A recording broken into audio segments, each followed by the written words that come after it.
Greetings in the name of the Most High Jah Rastafari. This is your girl Jen, Sister Jenny, Auntie Jenny. And if you want to get formal, it's Miss Jennifer Frederick, a late edition of Louis Toby Ting. So we started one time, people, today's Monday again, we start off a new week. Time and tide as I continue to say, wait on no one. But I know, let us wait on me and I just wait on all. We just wait. So let me get this thing and I get more than ever now we have to be very patriotic and love for country. Not for self, not for position, not for money, but country and the children and great grandchildren and all the generations to come.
And our national pledge.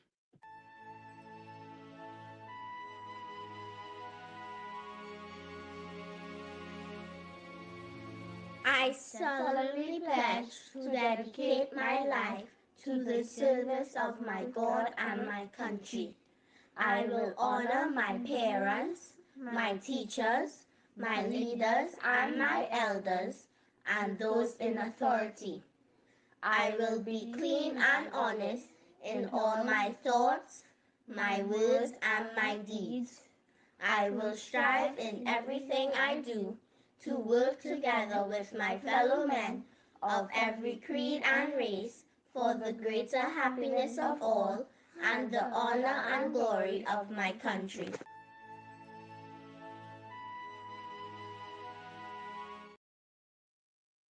People,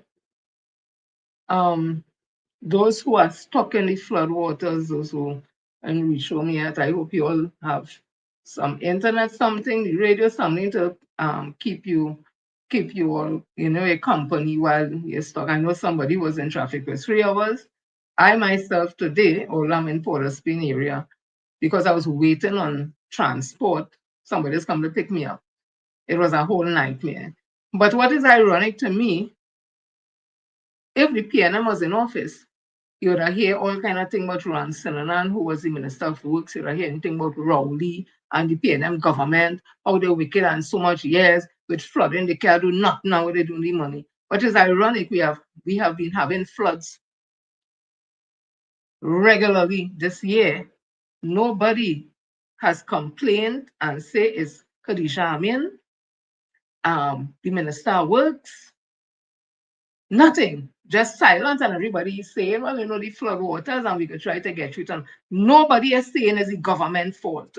Nobody is saying it's the government fault. I'm saying it again. But under the PNM, it was Rowley's fault. So you know what? Rowley make this place flood again and will keep flooding because Rowley making the place flood. All they good. Yes, I just had to say that because tongue in a mess. If you see traffic, if you see water, people can't even jump across from one side of Frederick Street to the next side because the water to get on the pavement, it's real wide out. You have to wade through that water if you really want to walk through in truth. But nobody is saying is the UNC fault, Khadija Amin fault, the corporation fault, nothing. Anyway, I saw it as roll this wrong there, Papa. So, some good news. I saw this and I hope that you all enjoy this. 7 black women inventors they erased from history.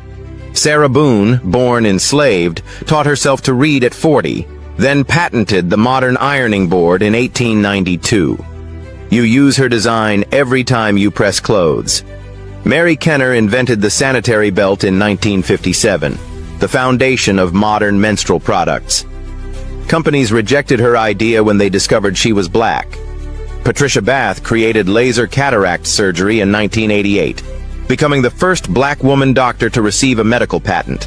She saved millions from blindness. Marie Van Britten Brown felt unsafe in her New York neighborhood, so she invented the home security system in 1969. Every Ring doorbell, every security camera traces back to her. Valerie Thomas at NASA created 3D imaging technology in 1980 that we still use today for movies and space exploration. Sarah Good, one of the first black women to get a patent, invented the folding bed in 1885. Hello, Murphy beds. Marjorie Joyner revolutionized hairstyling with her permanent wave machine in 1928. These women didn't just invent products, they invented the future. Follow for more hidden history that shaped your world.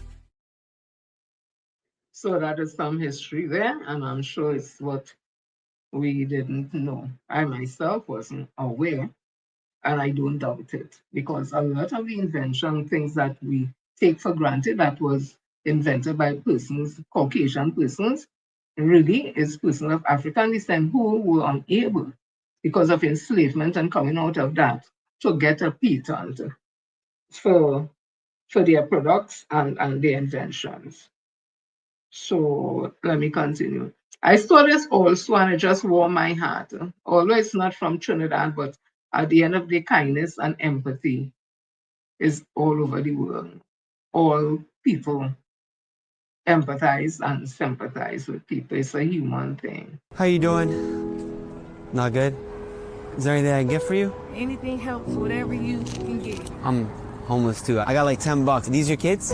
Where do you guys sleep at night? Yeah, to get us a hotel. How much money is it for a hotel room? $75. How much do you have right now? $8. Will you be here like in 30 minutes? Yes, I'm not going nowhere. Okay, all right. I'll be back. God bless you. God bless you. I got you some food. I got you a Coke. Food and stuff. You want to share? The food? We can share food. Are you? You can eat too. You like pizza? Yes. I got you pizza, bro. Okay. Hey, you're welcome. That is great. Thank you for food. We about to eat. He ate this. That's one from Amen. It's so good. I eat the chicken thousand out there. Love you, buddy. I love you too. What's your biggest prayer right now? It's good to get out of the situation. How long have you been on this situation? 2 years. Trying to get into the shelters harder than what people really think it is. They keep saying that they full all the time. Even with these babies? What's your dream for your kids? Work and just to keep us all together. I don't party, I don't drink, I don't go to clubs, bars, none of that. So it's like being with my kids is more than anything. What got you out here? After I had him, they did. It was just always wanted to fight. Like he thought I was a punching bag. My mama didn't birth no punching bag. I'm not nothing to hit on. For me to defend myself, I was wrong. And I left. Took your last to make sure we got something to eat. I can have this? Thank you. I'll give you the blanket tomorrow, okay? I'm gonna give you the blanket back. I can't take the blanket from you. No. You guys will need this. You get cold? No. I got blanket. I got another blanket. You said a hotel, $75 for the night, right? I got you $1,000.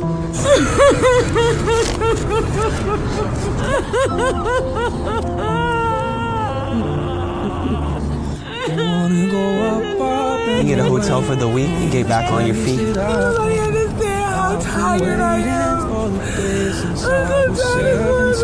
Like it's so overwhelming. They said every time we're going through this, it's not right. It's not right. Can I give you my phone number too, in case I can find you a job? Please, because I want to work. A job is a job to me. I don't care.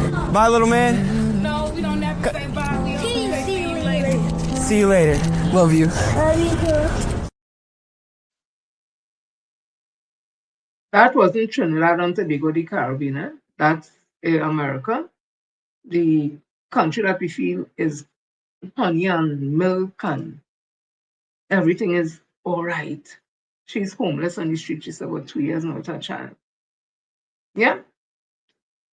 And she said she wanted to work, she willing to work. I'm sure if she was in Trinidad, she would be happy to be a CPEP worker till she get herself on her feet. So when they say we suffer in Trinidad and have it bad, People have it worse than us. Sometimes we need to just be thankful. I ain't say be complacent, or stay comfortable, but be thankful while we look for other things. Be thankful for what we have. I'm also seeing this lady here, this beautiful young lady, came on the scene with her style of the way she delivers her music. It is almost like spoken words to music. Very unique. She has a style that can't be copied. The one named Lady Lava. I didn't really look up her whole background or anything, so I'm just going to leave it at Lady Lava. She won an award at the Caribbean Music Awards. I just want to show you all it. I thought her gown was stunning. Whoever her designers was, stunning. And I'll just play two pieces of a song for you all who don't know who Lady Lava is, right? Listen to this first.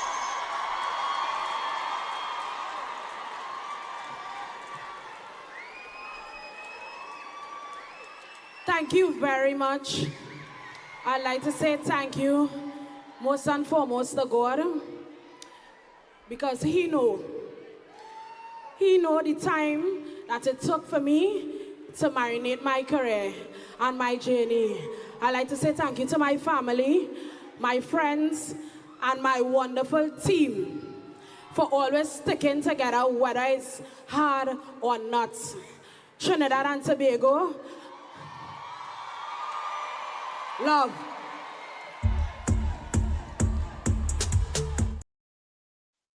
Right, and this is one of a selection. I show a lot of people here, just a little part of it. On the finger.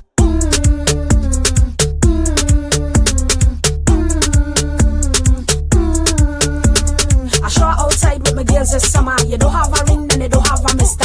Hands up, let me see your finger.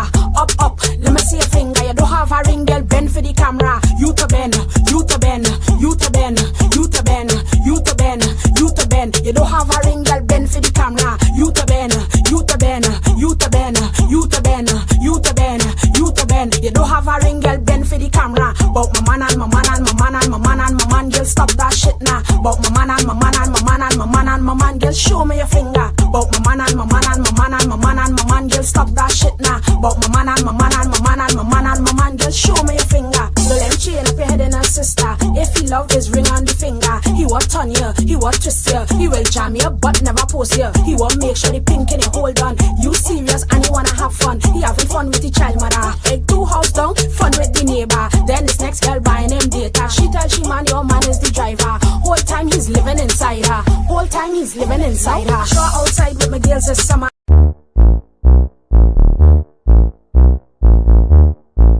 It's lava. It's an reward in being the best girl. It's an a trophy in being the best wife. If I had a crime, must be in a X5. And I ain't say no man can't come true. But if you're coming here to come with your things, cause I'm not Bob the Builder. I'm not building the man for future. I stop see potential. They like buying rims for a rental. Still not mine. Maybe it's yours, maybe it's mine. Maybe it's one of a kind.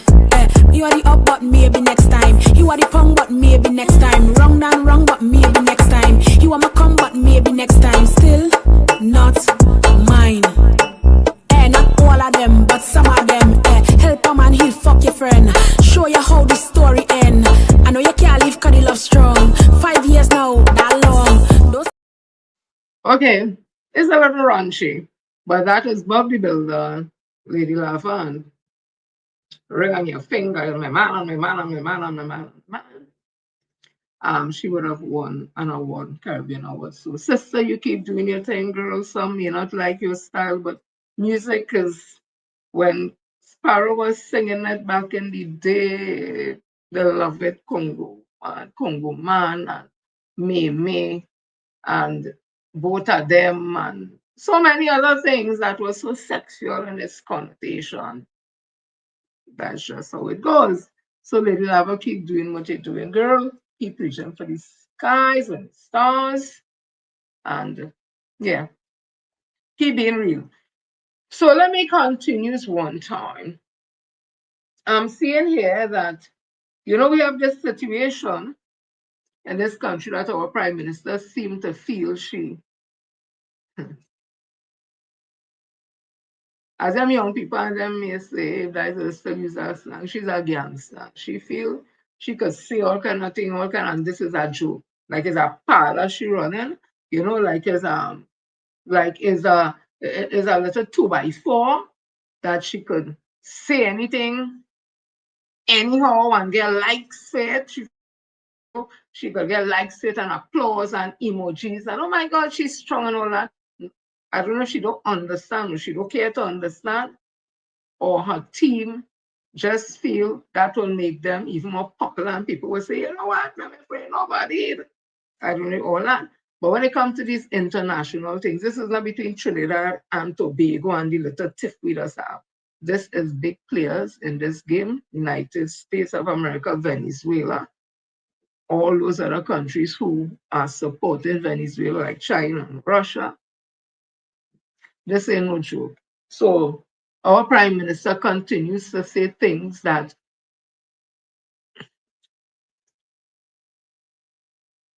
putting us in a situation, the citizens.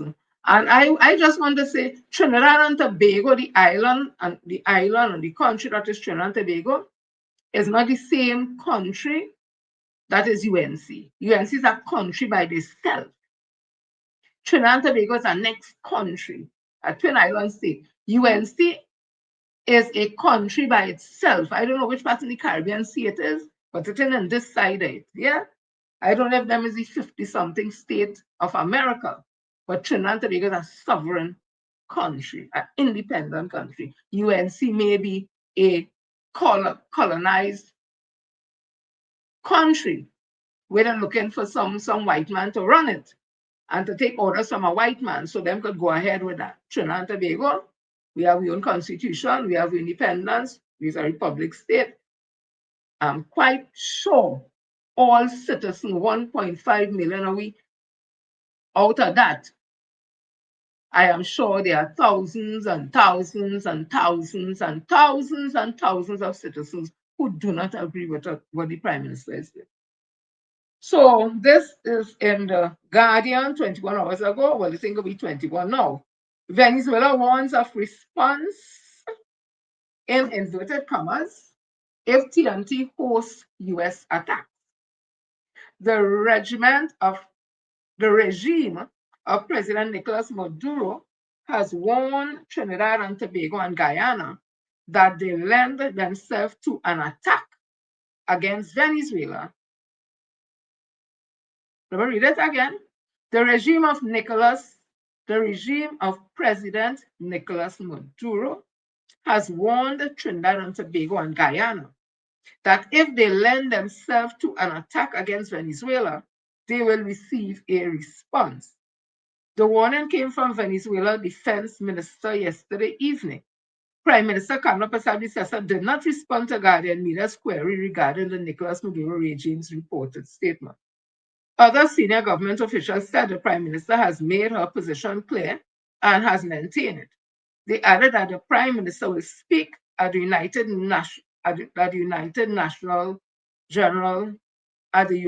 Nations General Assembly on September 26 and will give Trinidad and Tobago position on everything. Venezuela Defense Minister General Vladimir Padrino Lopez told TNT not to allow US forces to use its territories as a base to attack Venezuela.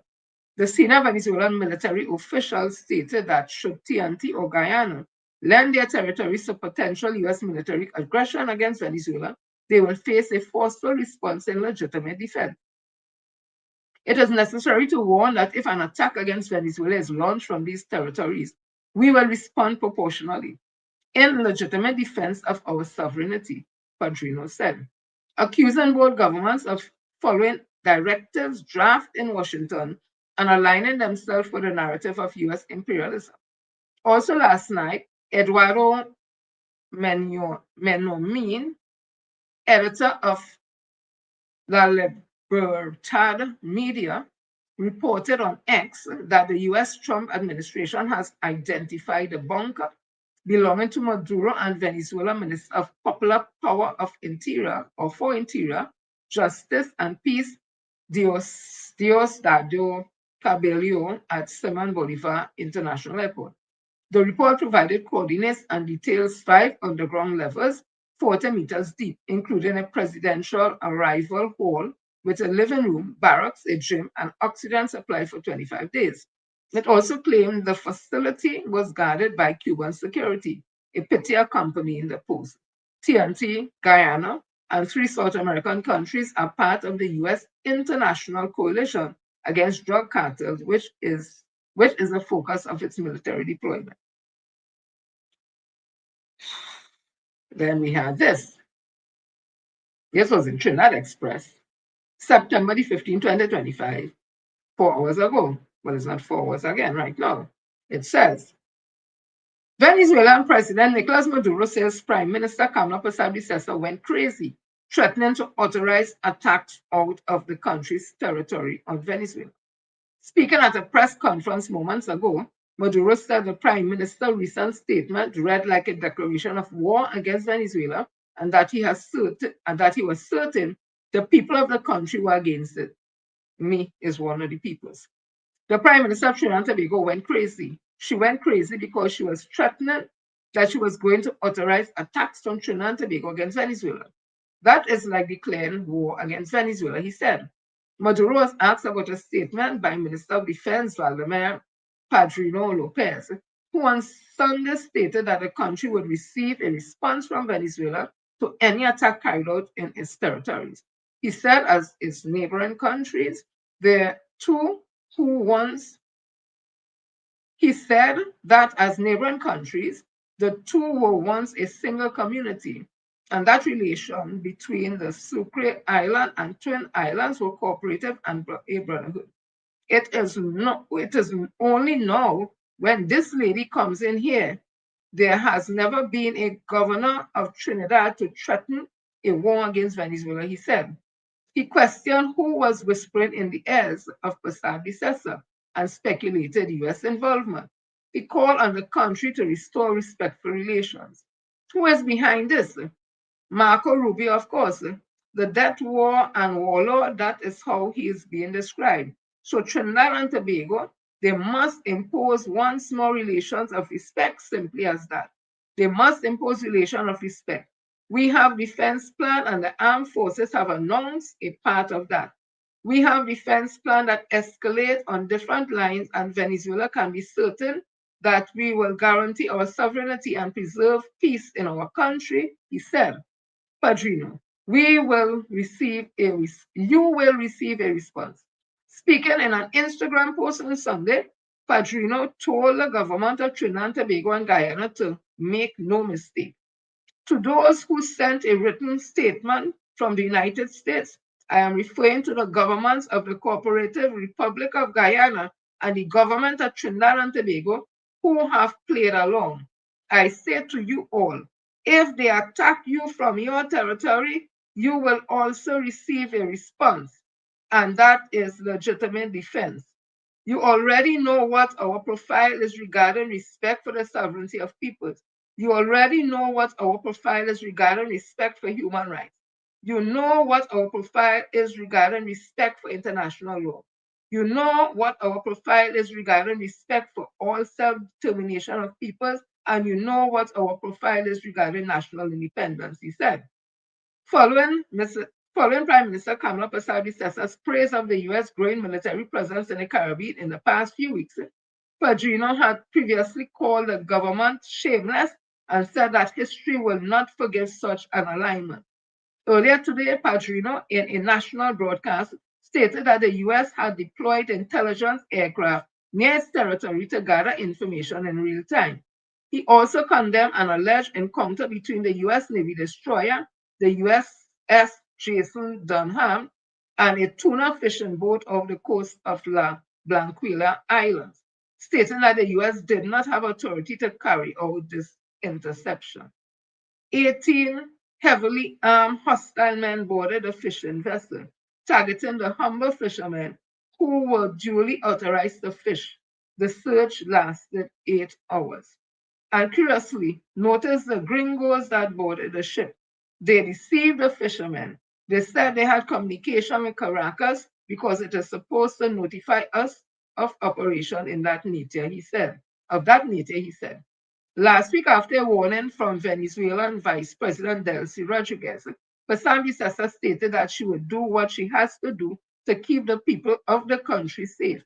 She also said the country had no discussion of invading Venezuela or stepping into Venezuela's soil.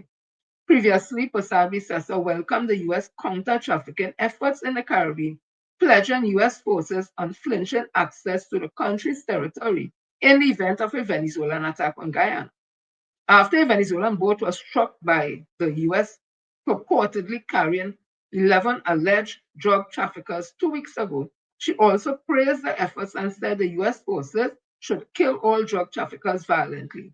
The Express contacted UNC Public Relations Officer Kirk Mayhew yesterday to ask if the government or Basambi Sessa had any response to Padrino's statement, but no response was received.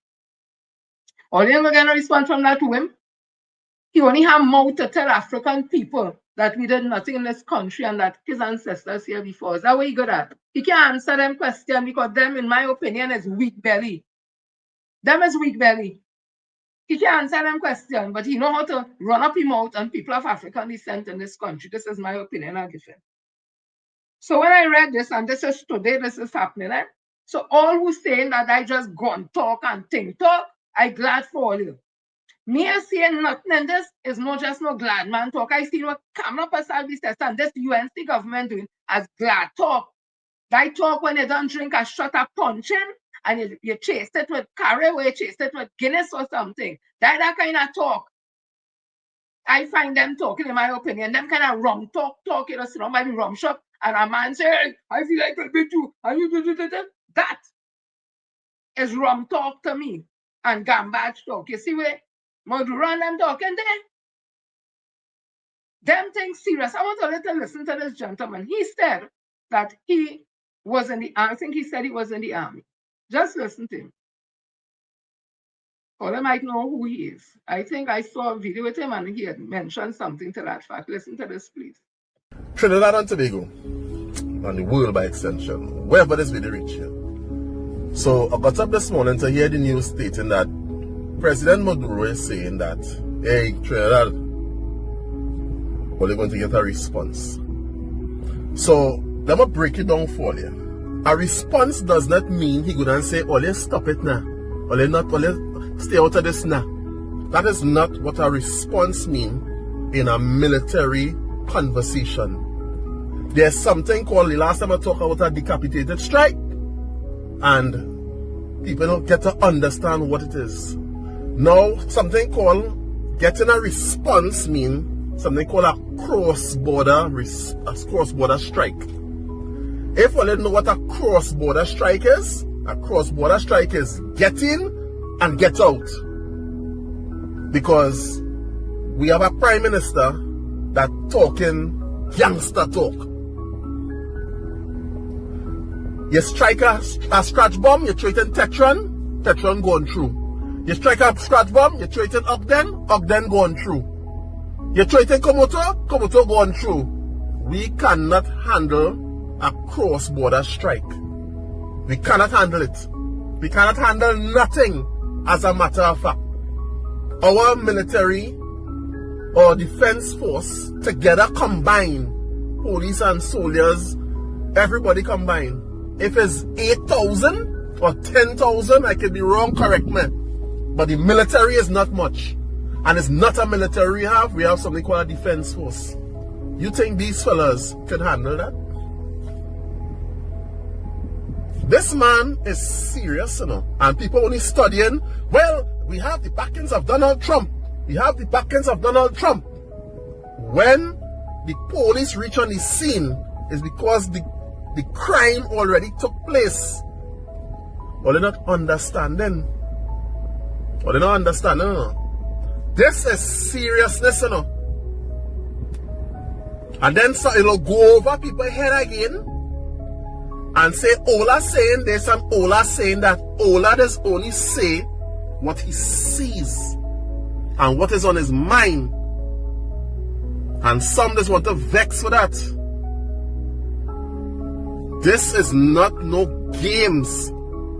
This talking tough and hiding behind the big bad wolf as the little child hiding behind the big bad wolf and feel the big bad wolf will huff and puff for them.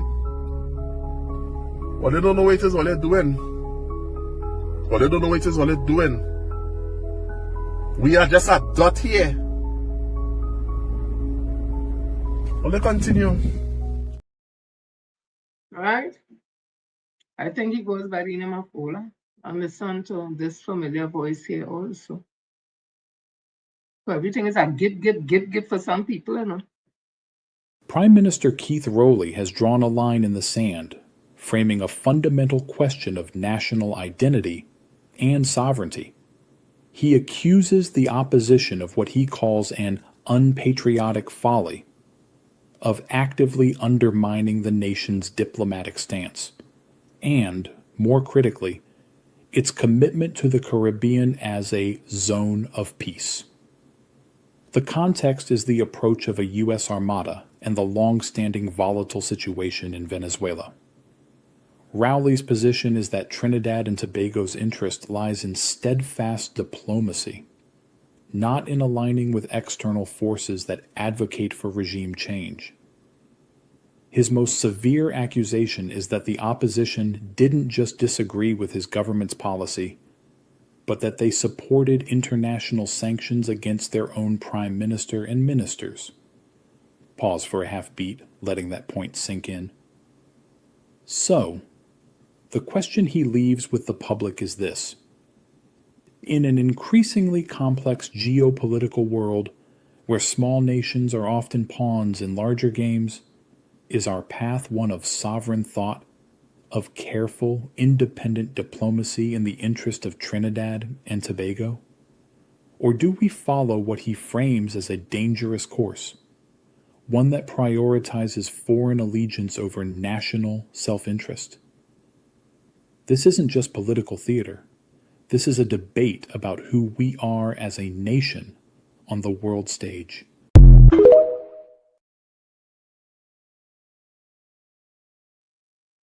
Everybody is warning and saying this is a zone of peace.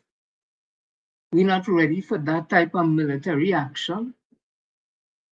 I don't know if Kano feel because on she think Palace it have a helipad or something, so it is alleged that that might be the launching pad. I don't know if she feels she have artillery.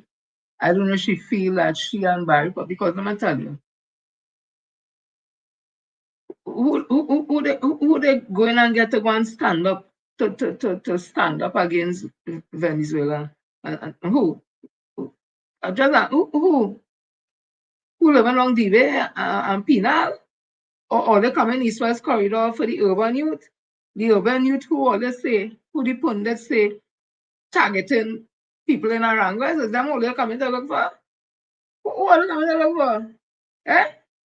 How much all they train in the regiment there? How much all they train the police overseer or Coast Guard there? Who are they coming from? African people children? Eh? Same African people who always cuss day in, day out? Eh? Them children? Well, all they better all they get all the train organized up in Penal and across the Carney Bridge. All they get all the train organized because it's all your leader who want to create a kind of scene. So since that is all your leader and all your love she, like Kamla, like the mother, well, all the mother, all they go stand up at all your mother and go and defend the shores and go on the Coast Guard boat and all they go and put up a fight against Venezuela. Everybody all they want, left we alone. Trinidad and Tobago is an independent twin island state in the Caribbean. UNC is a country that affiliated to the USA. That must be the 54th state, or 55th state, or 56th state, some state. I give you my opinion. Let me continue. So we go into money now. At the end of the day, money. Why they say money is the root of all evil? I don't believe money is the root of all evil. You need money. I think what people does do to get money sometime could be considered evil. And for the love of the money, if you love the money to the extent you do all kind of stupid things, that is different. But money is good. Money is good to have. legal money. Money gets you things that you need. Yeah. So I don't have a problem with money, but what some people just do to get the money. So I'm seeing here, this was about 2 days ago, but it's important to bank insurers exposed to government debt. This is Trinidad Express. It says, fallen revenue has pushed the government to borrow more from local banks, heightening the country's financial risk, the central bank has warned. Domestic banks and insurers already face significant exposure to government debt, and stress tests indicate that even a major bank could fall below safety levels if the state struggles to repay, the central bank cautioned in its 2024 Financial Stability Report. Preliminary data on economic activities showed softer energy sector output and slowing non-energy sector activities in the first quarter of 2025. Lower government revenue has amplified the fiscal deficit, necessitating greater borrowing on the domestic market. As a consequence, sovereign concentration and elevated interconnectedness in the financial system remains key vulnerabilities, stated Acting Inspector of Financial Institution Michel Francis Pantor. In the foreword of the report, which was published yesterday, Francis Pantor stated that the domestic financial system remains stable in 2024, supported by strong capital buffers and profitability, low inflation, and relatively improved global economic and financial conditions. Because remember, Standard and Poor's and Moody's and the IMF give Trinidad and Tobago, I think 2023-24, a stable outlook, growth of 2% and things going nice. Okay, so they're able to balance this whole thing, right? This year financial stability report is centered on the theme, navigating global uncertainty, safeguarding domestic financial stability. The report identifies sovereign debt concentration, cybersecurity, liquidity risk, and household indebtedness as the key risk shaping domestic financial stability in 2024. Country fiscal position weakened significantly. The report stated that this country fiscal position weakened significantly, with the central government recording a larger deficit of 5.3% of GDP in FY 2024, primarily due to low energy revenues despite higher non-energy receipts. As a result, adjusted general government debt edged up to 140.6 billion, that's 81.7% of GDP, from 136.5 billion, 78.2% GDP. 1 year earlier, credit growth persisted, particularly within the household sector, stated. The report stated that the financial sector sovereign exposure remained elevated in 2024. Commercial banks and insurers maintained significant exposure to domestic sovereign debt in 2024, largely driven by governments borrowing to finance persistent deficit. Fiscal deficit is stated. While buffers such as the Heritage and Stabilization Fund add some resilience to stability against sovereign risk, the result of stress tests revealed that the risk remains significant and its crystallization could lower capital adequacy ratios below regulatory thresholds in a few financial institutions, including at least one domestic systemically important bank. The finding underscores the importance of ongoing supervisory work to monitor and address the risks to financial stability emanating from increasing sovereign indebtedness in the face of declining fiscal spaces stated. What I take from this, I'm going to read much more. While things were in a situation that could be considered risky, you had to have proper management of all those things. And that's what we had 2024 and prior to that. A constant financial looking over things, keeping an eyes on things, keeping it balanced so that it don't get out of hand and all that. So proper management, financial management, that's what we had in times when, because gas prices, oil prices drop, you know that, and then our declining oil and gas reserves and that kind of thing. So the PNM government was managing, central government was managing these things to an extent where we didn't feel the effects of it to that great extent.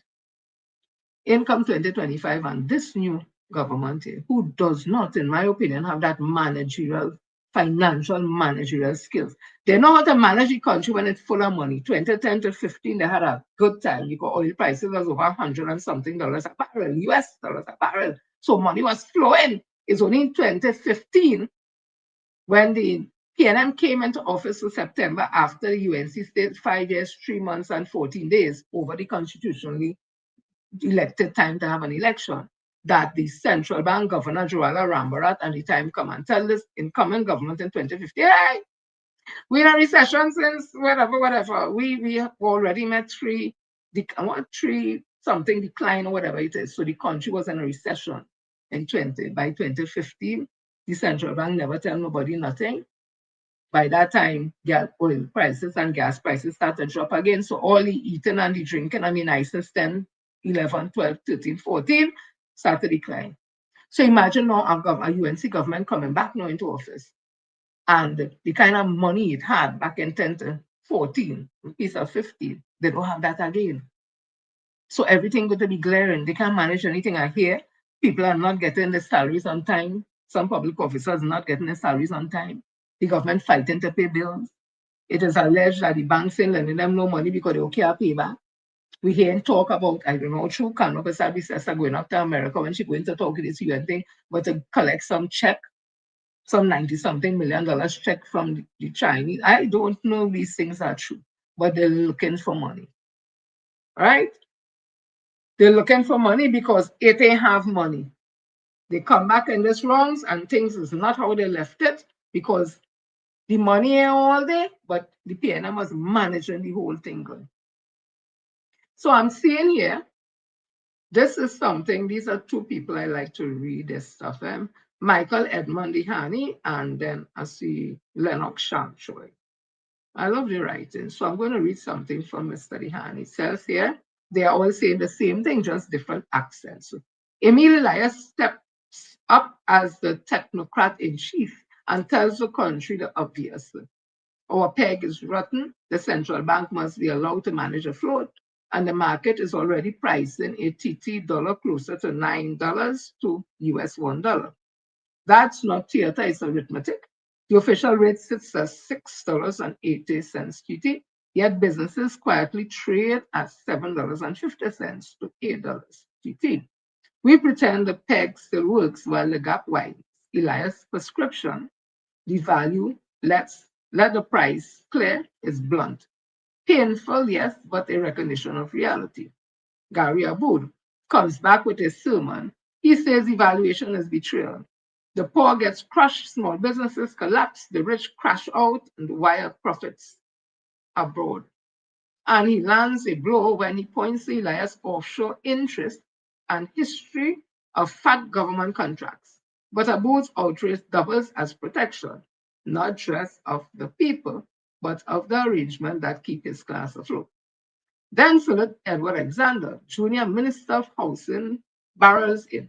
If Elias is a technocrat and Aboud the moral accountant, Philip is a street preacher with a megaphone. His speeches are a howl. Syrian families bankrolling politics, asking for insurance, blackmail, betrayal. The PNM as mafia, Kamala as savior, and then the magic number of US 60 billion drug trade. Here's the problem. Trinidad's GDP is about US 28 billion. Foreign reserves, US 5.4. So you ask that question, foreign reserves, US 5.4 billion, equal to 8 months of import cover. A 60 billion annual drug trade doesn't square with any of that.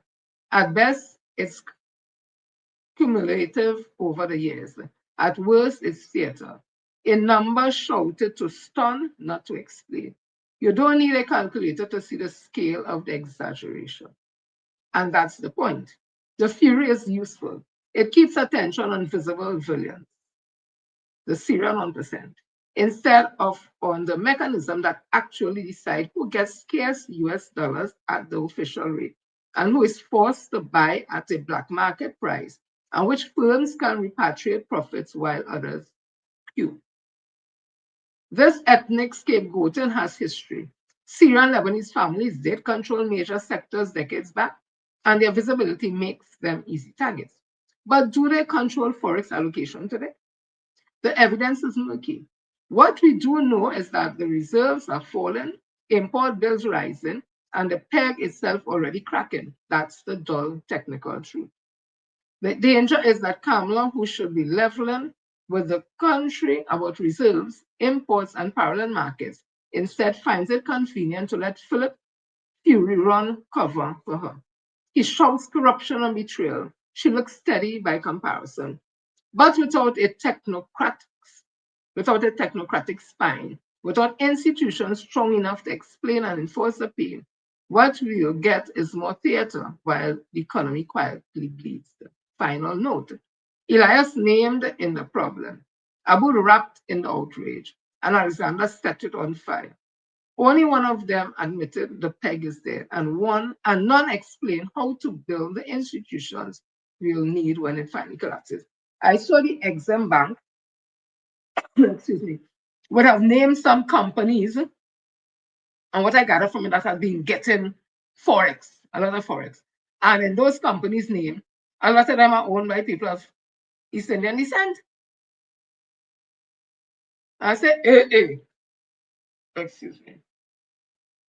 Is that why now Mrs. Pasambi Sessa, Prime Minister, is doubling down that they're going to take to Parliament laws or legislation, try to get legislation passed where the central bank has to say who gets forex there, because the Exim Bank exposed is people who look like her, but they're companies who get in the forex.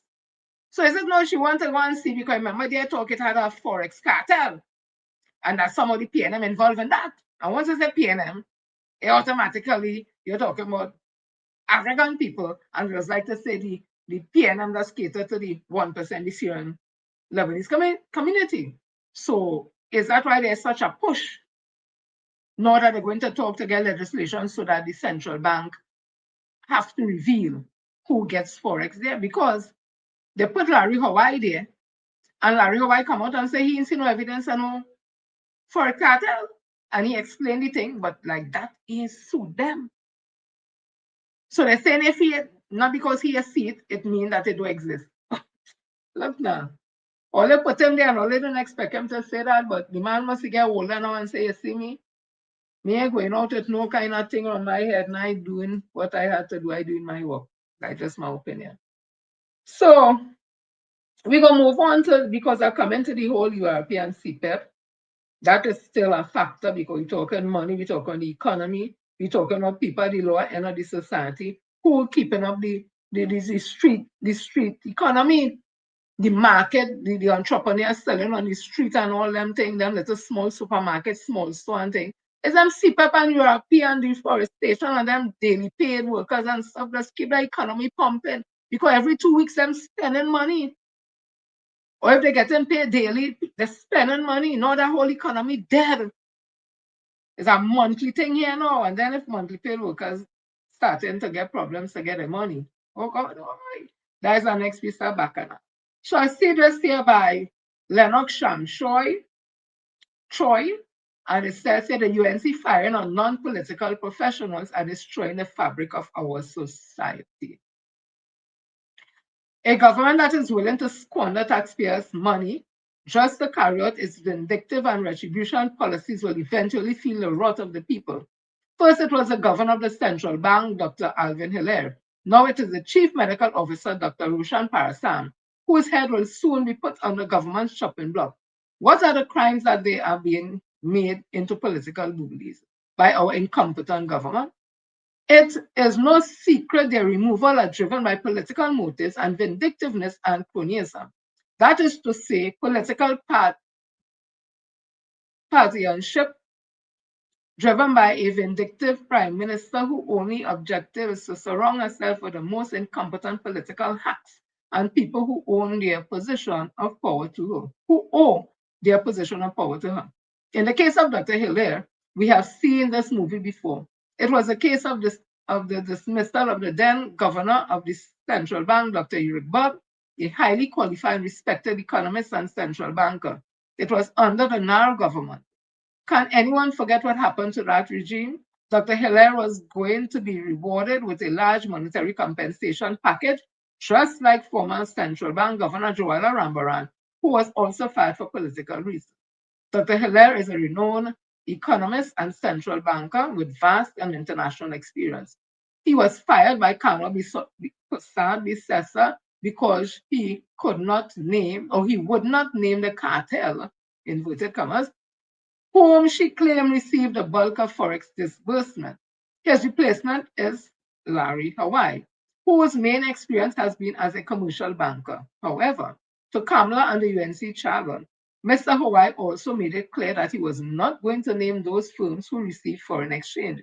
Even more convincing than Dr. Hilaire's firing was loaded with corrupt political motivation is that Hawaii also refuted the ostensible reason for Dr. Hilaire's dismissal.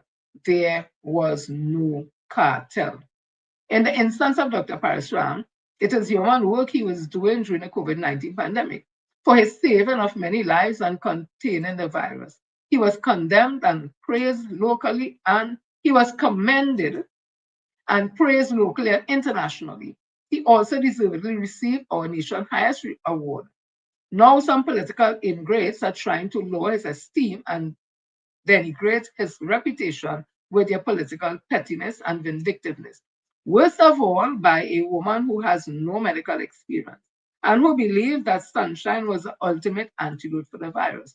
She even preposterous proposed that we build a dome over the country to protect us from the virus. That is why the Guardian, September the 12th, 2025 asked, is he now being removed because his professional treatment plan differed from that proposed by a lawyer politician as the then leader of the opposition with no known experience and expertise in healthcare? The UNC firing of these two professionals is two of many that are destroying the fabric of our society.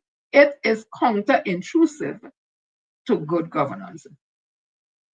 I want to also say Dr. Parasram, as far as I know, is a senior public officer, not hired by the government, but that would have been through Service Commission. So the government can fire and remove him. There's a whole process to treat with that. But I want to know what the Mahasabha is saying, because if I can remember, I think his uncle is the spiritual advisor for the Mahasabha. It will be interesting to see what they are saying. And I think his uncle is a psychiatrist. It'll be interesting to see what he says and thinks about the behavior of Kamala Prasad Bissessa and the UNC and what they're trying to do to his nephew. I continues. Me continues. So, I am seeing where Michaela Pandey, Patriotic Front, is having a say. So 22 hours ago in the Guardian, not 22 now, Pandey parades Islam's government handling of CPEP and URP layoffs. The government is receiving sharp criticism from Patriotic Front leader Michaela Pandey and former United National Congress MP Russian Pare over the decision to terminate workers at the Community-Based Environmental Protection Enhancement Program and the Employment Relief Program. In a WhatsApp response to Guardian Media yesterday, Pandey welcomed government's effort to address corruption, waste and mismanagement at the state-run programs. However, she condemned the handling of the process as ad hoc, arguing that the abrupt mass layoffs of CPEP, URP, and the reforestation program left thousands of low-income workers, many of them single mothers, without proper transition plans of assurances of reemployment. We believe corruption must be addressed, but not at the expense of innocent families now struggling to pay rent, buy food, send their children to school, and access basic necessities, she added. Pandey also criticized the size of the cabinet, calling for leaders to set an example by cutting operational expenses. While workers are made to sacrifice, the government presides over the largest cabinet in our history, and it's not the first time it's Pandey. Under the PP government, your uncle was a part of that government. It was also the largest. The budgets on they were the largest ever also. Costing taxpayers roughly TNT 1.6 million every month, almost 19 million a year in ministerial salaries alone, before perks and allowances, she said. And Mrs. Pandey, it is interesting to also let you know, the same way they cussed Dr. Rowley because he accepted the SRC report where 900 plus senior public officers get response, get the increases, that them, all them politicians, they take the increases and they take whatever back they committed. They're supposed to denounce it and say it's Rowley, so we don't want to Rowley get. We want back the old salaries, but no one taking the salary.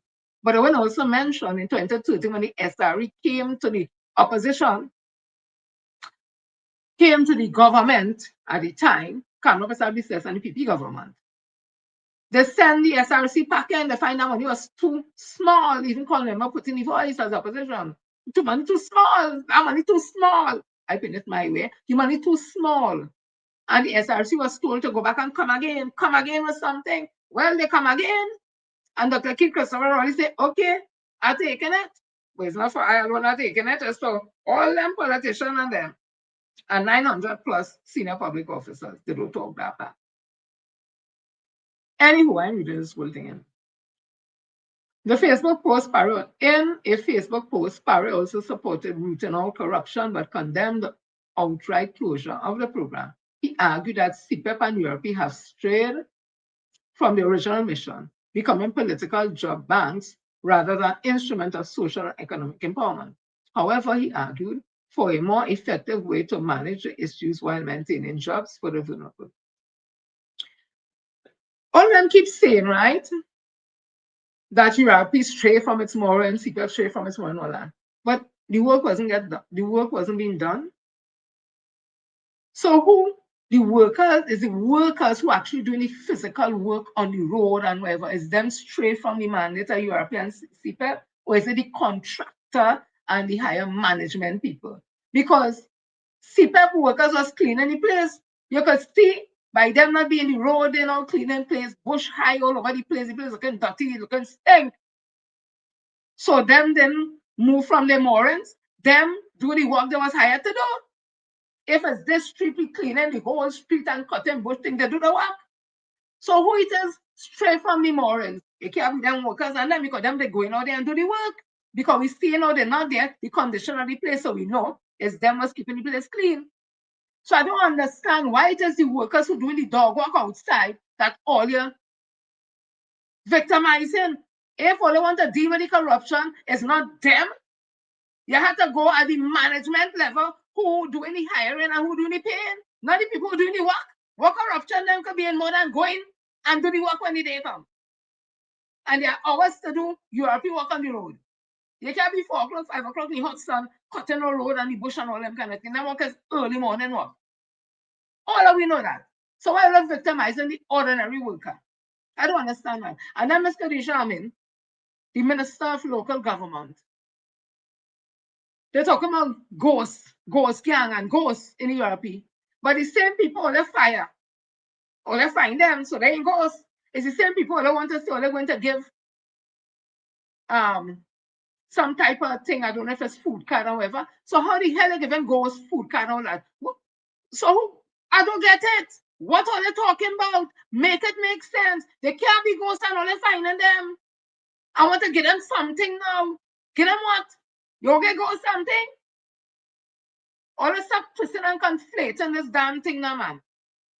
If the management have issues and problems, don't take it out on the blasted workers. Them working. And we can see evidence that they used to be working because the place can stink.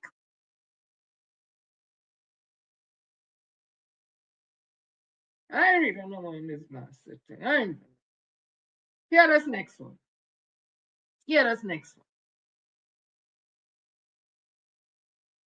Reinstate them 2 days ago. Unions condemn government over URP dismissal, says workers must be traumatized. I want to say this first start this blasted thing reading. 10,500 URP CPEP workers get sent home. Reforestation workers get sent home. Them wasn't traumatized. The union now find the voice. I want to ask that question. Is it because European workers are members of a particular union? Why no? Because as they get fired, the union ain't gonna get a union dues, so they're jumping out to talk. Because all workers deserve the unions and them to come out to protect. I'm happy they're coming out to talk on behalf of European workers. But what happened to the 10,500 CPEP workers and reforestation workers? Coming out of that one man committed suicide. He and his wife was working reforestation. And both of them lost their work. Where was the union then? So is it because European workers is members of a union? Because them fire, or they go get the union dues now, or they're talking on the behalf. I just asked a question. But I'm happy that's all they're talking on for them. But talk for all workers too, because CPEP and European workers, CPEP and reforestation workers get fired a long time. 10,000 something of them. What the voice was? I'm reading this damn story because all they too friggin' disingenuous. Huh? All they come out to talk now. But what? The workers traumatized. So CPEP workers are traumatized. Reforestation workers are traumatized. All them who are contracted work and get sent home, them are traumatized. Only European workers traumatized now. Again, European workers, I don't have nothing but all. I'm happy that a union stand up for it, but understand the context they want talking at. They're supposed to be talking for everybody because all of them on that lower scale of the economic scale, and all of them will be traumatized. Yeah.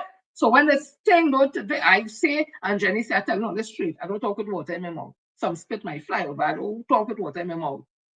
Let us fight for all workers too. Not because some workers is members and paying the dues. Fight for all workers. And that might encourage workers to come to join the union. I really don't know damn more. And you talking that is Michael Anisette. Michael Anisette has some case in America or something. I just asking. Some case in America or something where he touched she and he pulled she and something. Some private part kind of thing. Look now. Look. I really don't know. Let me read what Dr. Theodore is saying here. This was yesterday in the Guardian. European CPEP jobs cut may harm economy, communities, economists. So this here is Dr. Carl Theodore, if I'm not mistaken. The action of 400 unemployment relief program European workers has raised fears of a wider economic and social fallout, with economists warning that the move could reverberate far beyond the pay packets of those who lost their jobs.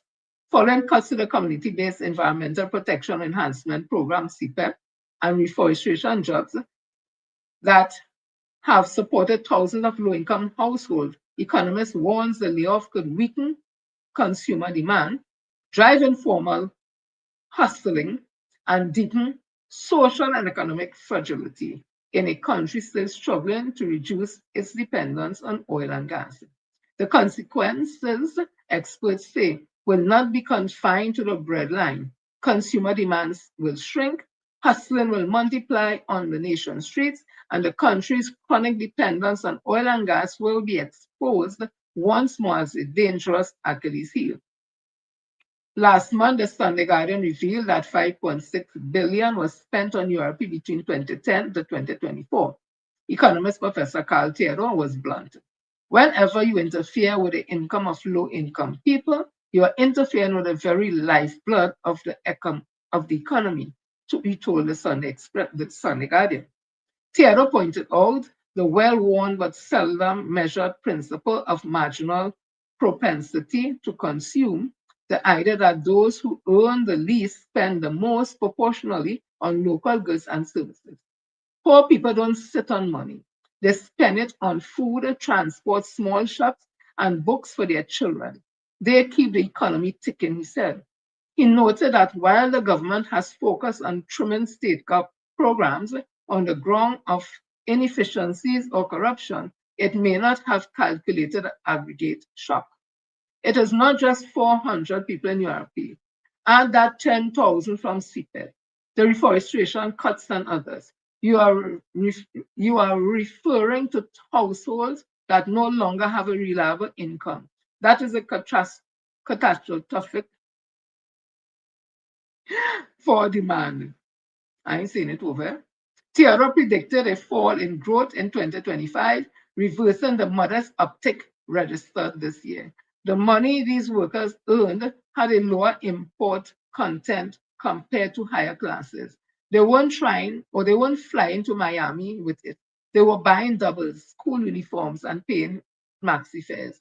When that income disappears, it's the parlor owners, the food vendors, and the taxi drivers who will feel it first. For Theodore, that is Professor Carl Theodore, for Theodore, the issue is more than fiscal arithmetic. The International Monetary Fund, the IMF, published tables showing that most countries run deficit. The real issue isn't whether you are in deficit, but whether you are making decisions that sustain growth. If this government did not weigh the impact on marginal propensity to consume, then you can book it, the growth rate will fall. Dr. Ralph Henry, another economist with decades of Caribbean experience, described the dismissals of the URP workers as a social earthquake that will shift labor into the margin. I want to tell Dr. Ralph Henry, with the greatest of respect, it shifts since 10,500 CPEP workers were sent home, along with reforestation and all the other workers. This is just added to it now. Some will enter in the informal economy. You will see them on the highway selling nuts, water, and wiping widescreen. This is underemployment, long hours for scraps. Others will drift into the underground economy, which we know is already large and violent. Henry warned of the secondary effects on investment. When you have this level of insecurity, investors, local and foreign, draw back. They become distrustful of the environment, not only because of crime, but because of the instability of the labor market. He identified the current crisis as stemming from the deeper structural reliance on oil and gas revenues. Since independence, our government has never adequately built up agriculture, manufacturing, or export services. We are still at the mercy of energy markets. So when oil falters, the government borrows to keep public sector wages and state enterprises afloat. But that is not sustainable. According to Henry, the real solution must be a pivot to productive sectors that create jobs and foreign exchange.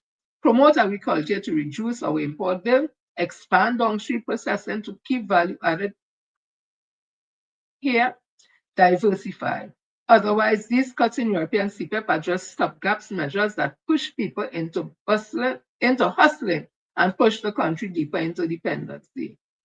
Economist Dr. Indira Sajiwan struck a more cautious tone, noting the government promised that displaced workers would not be left destitute. The Prime Minister said, I really not blasted more. You see, Sajiwan want to come and tell you blasted, stupidness and people friggin' hell. Where do you think you're going to get work for all them people and them? Which part? People leaving university with masters and all kind of damn thing and can't get work and complaining. Which part are they going to get work for these workers and them? And not bringing down no European CPEP worker educational achievement or anything. But let me be real. A lot of European workers and CPEP workers and that are not necessarily people who have 5 and 6 O levels and have no degree and all them things. Let me be real. There's a real thing. No shame in that. It has some people just not into academics, but they got in trade and that kind of thing. Where are they going to get work in the public service? Where are they going to get the work for them in the public service? Which part? Look now, let's not fool and blasted people. I was going good till I started to read this. I read no more. I listen to Dr. Carl Theodore. I like how he put it right down to the ground. Any man could understand, any woman could understand the facts. He basically saying here, you got all them work. Them is to keep the economy afloat, the underground economy afloat. Now you're creating hustlers now, you're creating more stress to people. Because them and they doing nothing, shop and all them kind of thing, and will be running good because wait a who does go in the shop and buy, Miss Joan, give me a pound of sugar now. And Miss Joan will bust a whole bag of sugar and start to sell her by ounce and pound and all kind of that's how things go.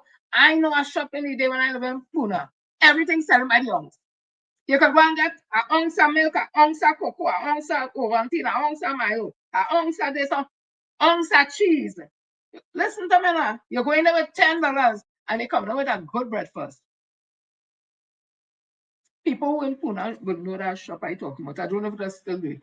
And that was to help the poor man, the woman who work in the CPEP and the European, the Jew and the all that because them don't have the big set of money. That's a business too. All them things was stopped. And where them people get money to pay the rent and feed their children.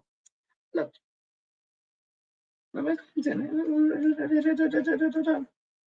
So come up with this whole situation with Jack Warner, they're talking about the extradition thing wasn't done proper and all them kind of thing. Me know nothing about that thing. I know it have people get extradited from this country. So I don't know if it's a different extradition form that they do for them, people who get extradited. Just a couple of months ago, a man get extradited. So I don't know if the extradition they do for Jack Warner was different than the normal extradition. I don't know if it have extraordinary extradition. I don't understand. Or somebody could tell me. Me don't know everything. But I know back in the day, Kamala Persad was convinced, she wasn't saying alleged. She was convinced that Jack Warner need to go and clear him from all the allegations and blah, blah, blah, blah, blah. Listen to this. So now today, like they want to move as if Jack do nothing. The extradition thing wasn't done the right way. So basically, like, he need to go again. Look now, my opinion is they're just laying the groundwork to come to say this thing with Steve Ferguson, because it's dead now, God rest his soul. But Steve Ferguson to kind of quell that time. Listen to this. Normal process for extradition would be that an application is made through the central authority, and then it is processed in that way. I can tell you that an application has been made, and therefore the normal process has been triggered, and therefore it is taking its course. Since I have been Attorney General, for example, we've dealt with about 4 extraditions, and they've been relatively simple to deal with because many of the accused actually pleaded guilty to the offenses, and or should I say they acquiesced to the request, and therefore putting the paperwork in place was not terribly difficult. And we have done that for accused both going to the United States of America and to the United Kingdom. Right? That was the journal. And the thing about it is, Kamala Persad disaster in 2015, who was jumping Jack, to send it back to and say, name and going back and that was not Gavin Nicholas. It was called the 10 days Attorney General. But you hear what you say, right? This is what Kamala Persad disaster. See. Mr. Kamala Persad Bissessa is calling on ILP leader and former FIFA Vice President Jack Warner to save this country's image by cooperating with international investigators. The Prime Minister took the opportunity to make the call as she gave her contribution to the Adopt the Second report of the Standing Finance Committee motion in Parliament. One citizen brings us into dispute, has brought us into shame and humiliation. One citizen. And so, I think, Mr. Speaker, we call upon that member of this House, Chagonas West, that he should do all that he can to cooperate with the U.S. authorities, with the law enforcement officials. Right?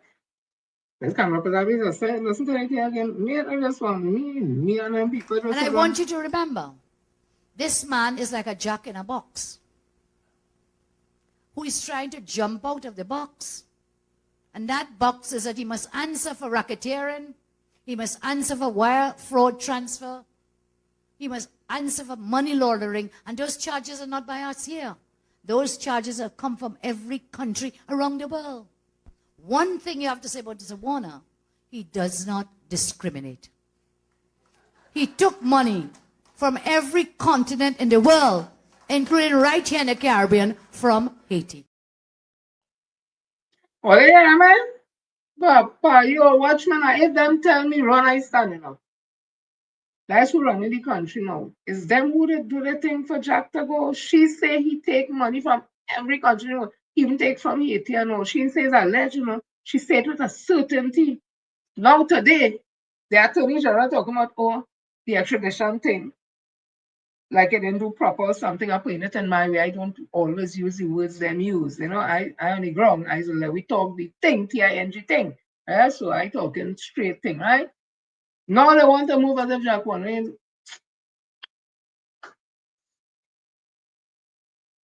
All you look at this because they like to tell us it's unfortunate that they face a crime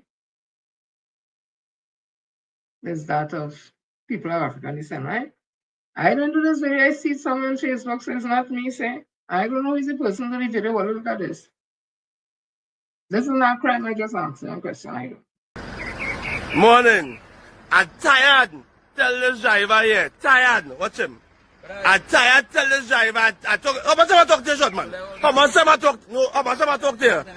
How much time I talk to you? How much time I talk to you? How much time I talk to you? How much time I talk to you, short man? How much time I talk to you? How much time I talk to you? But full in water here. They not charge. They not charge. But no, after that, who driving truck? I mean, don't pay up. I tired talk to you, boy. I tired talk to you, boy. Short man, don't put. What's your number plate? And I'm going to report it to what Calco. Right through. Down Omea Road, right through. Watch here.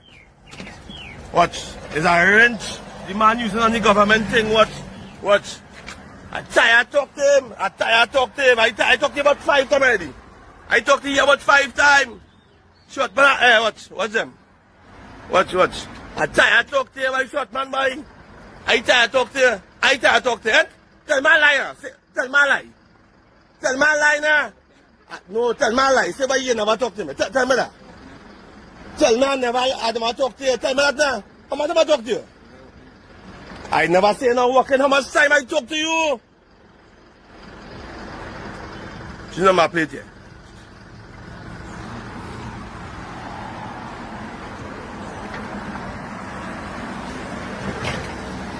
Man have a wrench on the people thing.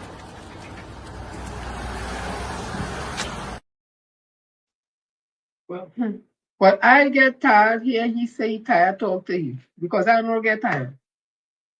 But let's see. Me ain't probably know. Or somebody on Facebook, why does I see it and say, look at this thing. And then they're talking about Europe and all that. Right? This was in 2018. News say 12 hours to read 1,200 charges. It was a long day in court for 10 fraud accused arriving at the Port of St. Magistrate Court at 7:15 a.m.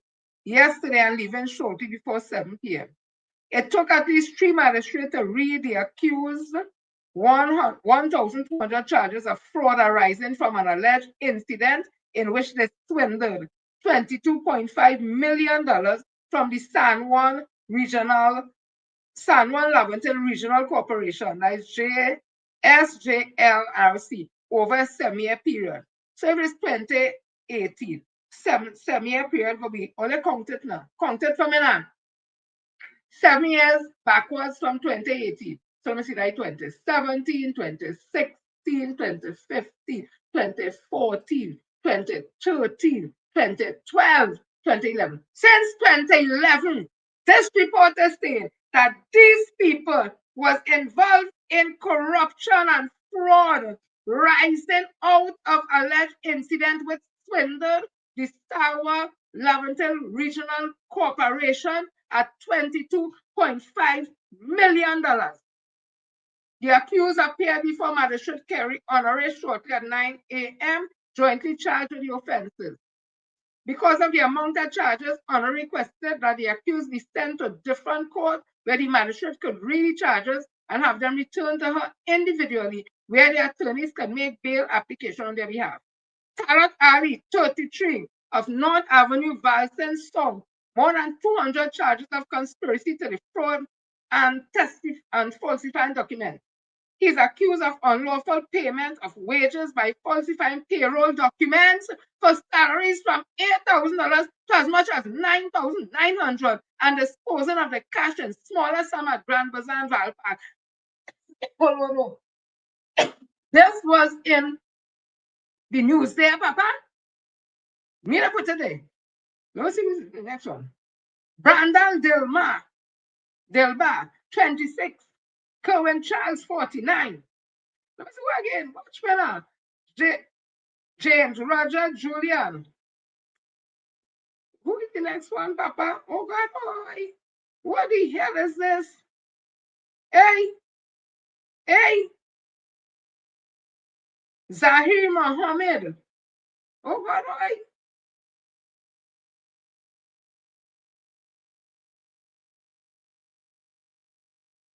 Watch me now.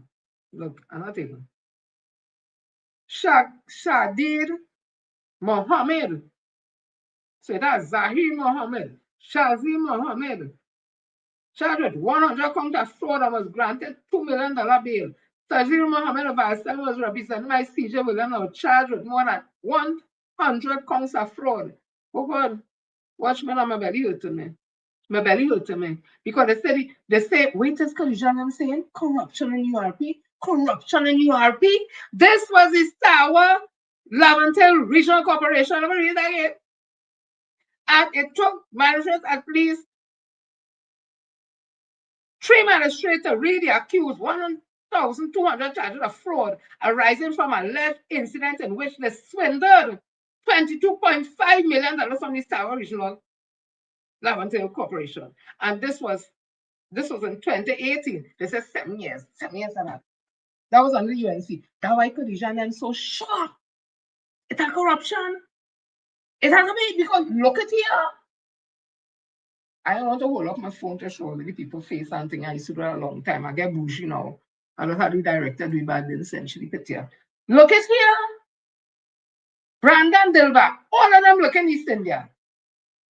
Brandon Dilba, Shahid Mohammed, Zahir Mohammed, Talat Ali, and Masood Ali. I see an African person there of African descent. But I the face like crime from the East-West corridor, the urban youth. But the most important thing is what? Corruption and fraud in the regional corporation. 22 point something million dollars is swindle from since 20, wherever, 2010, 11, or it. So call it, give me a break, yes? Give me a break. Let me continue. Give me a break. All I come into this here now. I come into this. I come into some union thing. So I see Felicia Thomas, the president of PSA, preening and strutting because NIB, the National Insurance Board, and the workers, in fact, the workers in NIB, get the settlement from the wage proposal, the negotiations. And she's preening herself like if she do something. She's a dunce, you know. And I could say that with authority, she's a dunce. She never went to industrial court to fight no case on her way. She don't know nothing about nothing. She was there, in my opinion, at the mercy of Watson Solomon joke when she was General Secretary of the President. And then when the backdoor one come in, who is not the Minister of Labor, when he come in, nobody vote for in the backdoor. The one I used to tell all he salaries alleged to be $50,000 is alleged that his food bill every day was $500. Well, now he's minister. His food bill must be got a grant. He must be like any watch me now. Invite me to lunch now. Hey. Okay, let me get back on topic here. So she preening herself up and down like if PSA do something on NIB to fool people to make public officers feel, well, NIB get their money, so we go get rid of. Let me put all you on track one time. Let me tell all you how she trying to fool people. One, PSA, they have nothing to do with NIB workers' wage proposal. NIB have the section committee, and them does prepare their own proposal. Them does include where they want to look at market price and to look at this and comparative price all over the world. Them does do their own thing. When they finish with it and say what them want in the proposal, then let's give it a PSC, the executive of PSC. And the executive of PSC must take that and carry it to the board not the CPO, because the employer of NIB workers is not the CPO as other public officers, it's the board of national insurance, who is the employer of the workers in NIB. So PSA take that proposal that was done by NIB, the committee in NIB, the section committee, who does go around to all the workers and let them sit down, make it up what they want, what them say, they want this, they want that, All PSA does to sign on it, take it to the employer, not the CPO, but to the board of inland revenue. Not inland revenue, the board of national insurance. And that board is where PSA does sit down and present it and say that is what NIB workers want. This is it here. PSA can't add, PSA can't take out. They had to honor what it is NIB workers want based on the wage proposal that was done by the section committee of NIB. Yeah, I tell you all that. So don't make Felicia feel, or she make all feel she do something. And that proposal was settled since last year. But ask Leroy Batiste, who was the president of PS at the time, why NIB workers didn't get their monies. Was it politics? Because that was settled with the board of NIB, not with the CPO. Then the one sit in front was CPO. Ask him why the money wasn't paid to NIB workers, although it was settled with the board of NIB for the workers of NIB. Ask him why. So Felicia ain't do nothing. You see the public service? Because them is a board, remember, it has started. So WASA is a board. WASA does make up the thing, and they go and sit with the board and they negotiate. That'll go CPO, so that'll go there. We in the public service, we think that's how to go before the CPO, because the CPO is we employer, the most senior public officer. And then, you know, the state or the Minister of Finance, but between them is a senior public officer like the CPO, who is we boss in the public service. So we wage proposal had to go before the CPO. And as usually the PSA executive does make up the wage proposal for all the public officers who not in board and who not on that board and them kind of thing. Yeah. They rarely take the input of sections, because there are different sections in public service, like cooks and bakers, food service workers, clerical, meteorological, and all them kind of thing. They rarely take the advice from them section, and them who might come and say, well, we feel we should get this and that. This PSA does make up everything for all of it and carry it to the CPO and sit down and negotiate. But NIB, they may have nothing to do with that. So that she fool public officers to make all you feel that because NIB workers get money, that means to say we in the public service go and get money. It don't work so. Two different things. So she's preening and thinking herself, she ain't do one shit. She's a dance. I say so. I come out of labor, so I could say so. And people who know will tell you what Frederick saying. I don't like Frederick, but what she's saying is true. PSA had nothing to do with what it is NIB getting. NIB workers, they had a committee, they make up their own thing with a good information, because you know them does deal with money, so them had a financial thing, them know how to handle the stories, and then give it to the executive of PSA, which include the president and the vice president and the secretary, whatever, and them just take it to the board of NIB, not the CPO, not Dr. Dindial. They take it to the board of national insurance. And PSA just let them know this is what they want. And PSA had to make sure, well, that's what they get, whatever. That was settled in last year. Again, ask Leroy Batiste why they didn't get the money last year. Let me continue. But I want to tell you something. The same Felicia Thomas who preened around, the one was on the stage at UNC.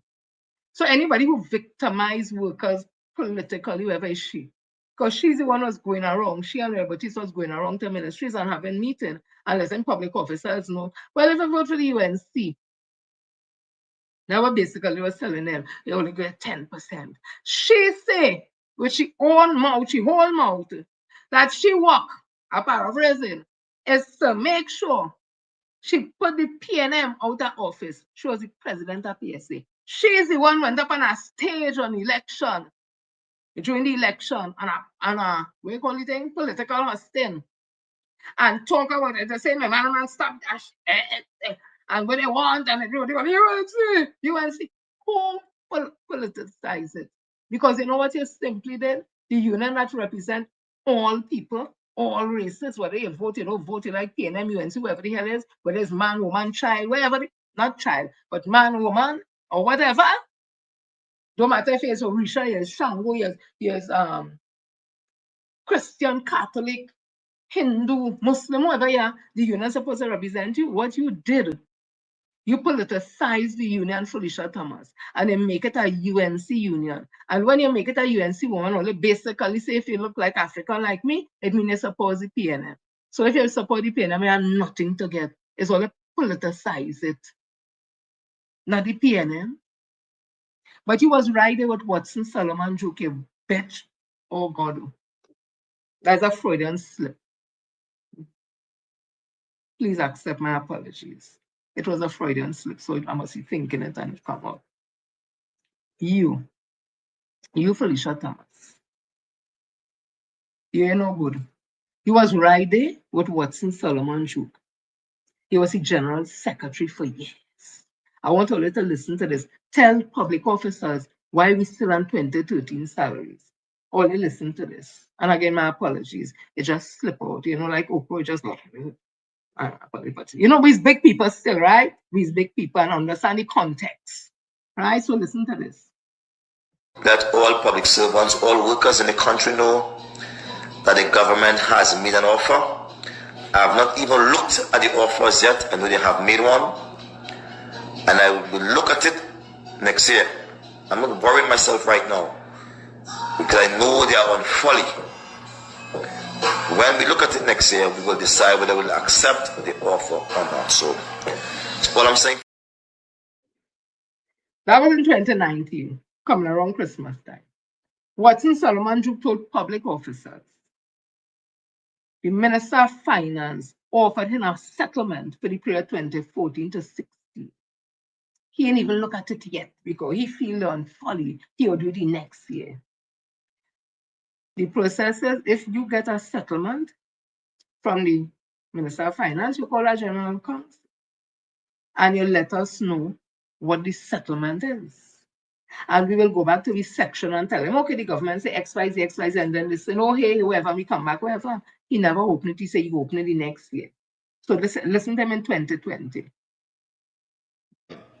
Financial change. Job security is coming. And as long as God continues to bless me with strength and the foresight, I intend to lead the charge that will make all public servants better off. To commence with, I recall my last message to you, a Christmas Day message, where I told you all about salary negotiations and that we have an offer and that I will make the offer known to all public servants, one and all, whenever we are going to meet the CPO. I want to let you know I'm still holding to that. And before I tell you the latest revelation on that and give you a sneak peek as to when we will meet in the CPO and thus when the offer will be opening, I want to take your mind back to a few details. If you are sitting at your desk, take a pen out, take a piece of paper out, and write down these figures.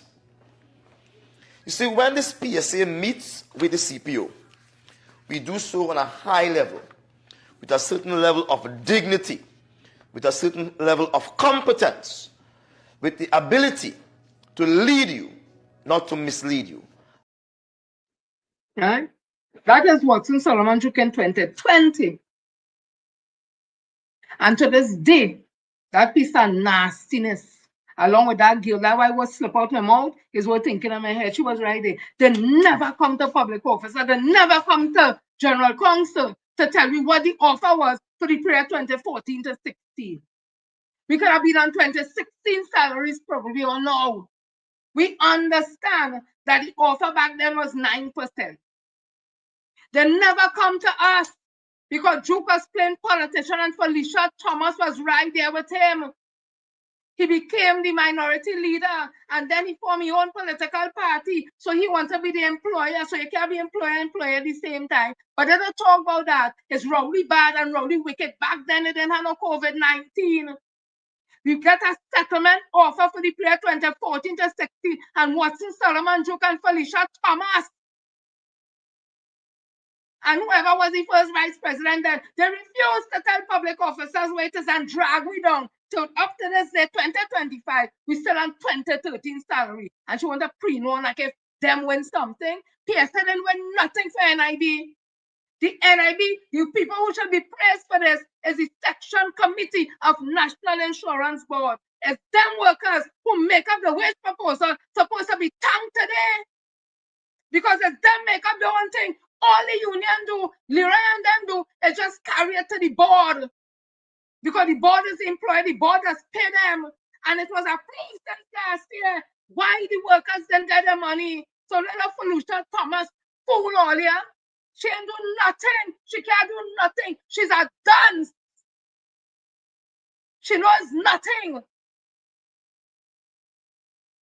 And if she know what people saying, why no say they and slip out in her mouth that song ain't good?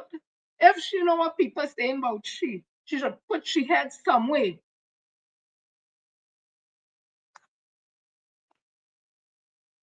But them so you have no shame. Let Felicia Thomas come and say what I say about NIB is a lie. Let she come and say that I lie on Watson Duke and that she wasn't right there with Watson. She was up on the backside. She was right there. Like she attached him. She was so all up in it. That girl went and lied on an affidavit with Duke and had all of we in court, 14 of we in court, where Duke put up, we put it all over Facebook and said we interdicted. 14 people interdicted. We had to go to court and spend money to clear we name. That's me and all the hell that case is right now. She was right there and lied. It was a lie. She lied on her affidavit. That's how fast she willing to go. That is how fast she willing to go. She's one of them kind of woman that's joined with man against other woman. Always want to identify with a man because they're insecure. She can run PSA. Only does she. They doesn't have any meeting in PSA. They doesn't have anything going on in PSA. She knows nothing. She's a dunce, a complete dunce. But it's alleged she was a temporary worker in Wassa. Well, no, it's alleged. She got permanent. Big post too. So even if she's not in PSA no more, she could run back into Wassa and have a big post with big money. Them don't care about public officers. All them care about is Wassa. And I don't have a problem with that because they come from Wassa. But NIB took care of NIB because NIB workers' bosses is the board of NIB. Them take care of themselves. Wassa does take care of themselves. Them is board. Who does take care of public officers? We have nobody. TSA going to the dogs. So people, let me see all who here. Now I tell you, let's stay focused. Watch them, you know. Set a lies. Set a lies. And as I end, I want to say something. So somebody put up a picture with the opposition leader. They put a face on some child with a uniform on, a yellow jersey and a kind of brown plaid uniform with two straps. So, and then I have on the side two pictures of Dr. Naim Gansky. Nobody watch it in a real cracker because I say I put first day back to school. Tennis first day back to school. Now Dr. Naim Gansky, like she in a picture where she looking serious, and you know she was the Minister of Education. So when I watch it, it looking like she watching the child and saying, "Where you going looking so? Looking hang up so? Well, you know that kind of looks. I find it funny as hell, Papa." But I posted on Facebook. Somebody posted on Facebook and thing I shared with some people on WhatsApp all that. You know people have a problem with that. You know people have a problem with that. Like if we do something wrong and all that. So nobody can take a joke. Yeah, look at the picture. I ran crack up. I said, "Can she little afro?" Look at them children that were real miserable children.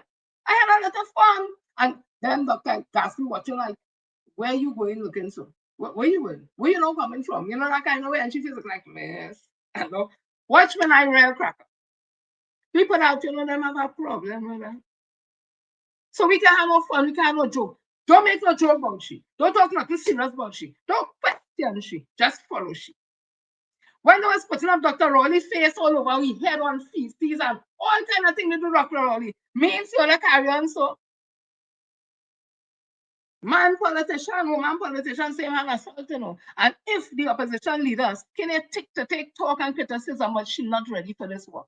Because they tell Dr. Rowley all kind, I don't agree with it, what they tell Dr. Rowley, but I'm saying all kind of criticism, all kind of things they say about this man, and this man stand up and steer this country. You can't say nothing about the opposition leader. So just because we don't support the opposition leader, that means to say we don't like she, or that means to say we don't support the PNF. Or I mean to say everything we talk is because we mean and we this and we come now, man, we can sugar and speak at the same time. I don't support her, but I don't dislike shit. I won't see nobody put up a picture of the opposition leader, political leader, PNM, in no panty and bra and all them. I won't do your man. I won't do them thing. At the end of the day, she's still a woman. But it's not schooling for I see nothing wrong with that. So if all you feel, or they will shield she from talk and criticism, and that will make a good leader. But it really tell me all you know that she weak and she neighbor, and all you have to shield she. Because I don't see the kind of people I see complaining about that. Somebody send me a message and think, let me stop that now. Stop what? And people don't have to like what I say, and all they want to watch me live. It's quite okay, but stop what? We can have a little joke and fun. Not everybody vindictive, you know.